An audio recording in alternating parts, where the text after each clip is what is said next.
اس دور میں بھی مطلق پردہ تو غیروں کے لیے ہے، سچے عاشقوں کے لیے، باادب عاشقوں کے لیے، جان نثاروں کے لیے ملاقات ناممکن نہیں ہے۔ ادب ملاقات چاہیے، ہمت چاہیے، حوصلہ چاہیے، تہذیب چاہیے، اعتماد ہونا چاہیے، فقاہت ہونی چاہیے، اور سب سے بڑی چیز یہ ہے ملاقات ممکن ہے، فیض پہنچتا ہے، امداد غیبی پہنچتی ہے، مگر سب سے بڑا ادب یہ ہے کہ جب ملاقات ہوتی ہے جس کے ساتھ تو زبان پر مہر لگا دی جاتی ہے۔ معشوق سے ملنے کے بعد کوئی سچا عاشق بیان نہیں کرتا کہ میں عاشق سے مل کے آیا ہوں، معشوق سے مل کر آیا ہوں۔ آداب عشق کے خلاف ہے،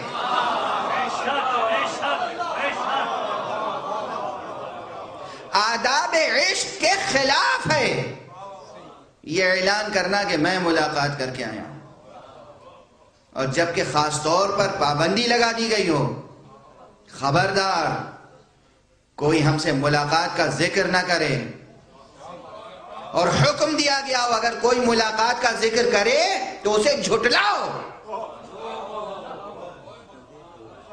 تردید کرو، انکار کرو۔ کوئی کہے کہ میری ملاقات ہے امام سے، سمجھ لیجئے یا جھوٹ بول رہا ہے یا خیانت کر رہا ہے۔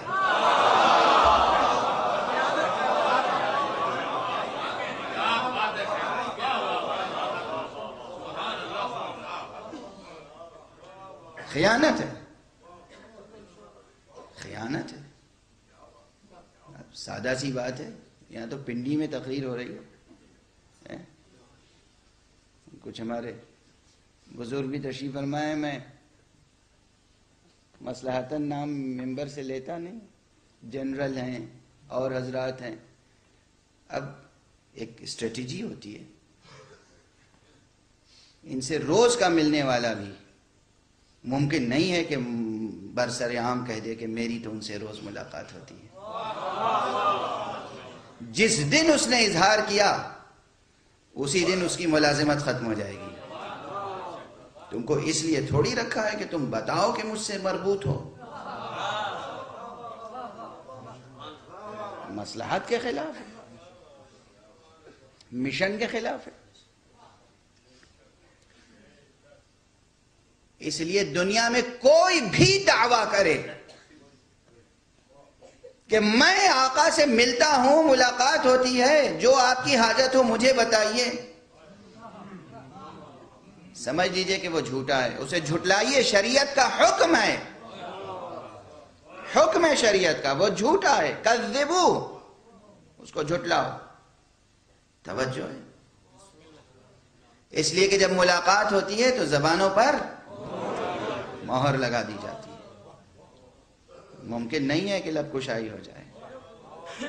امانت داری کے خلاف ہے، دیانت داری کے خلاف ہے، عاشقانہ آداب کے خلاف ہے۔ اس لیے ایسے حضرات کی فکر نہ کریں جو دعویٰ خود کرتے رہتے ہیں کہ مجھ سے امام سے ربط خاص ہے۔ یہ کہنا کہ ربط خاص ہے دلیل ہے کہ کوئی ربط خاص نہیں ہے۔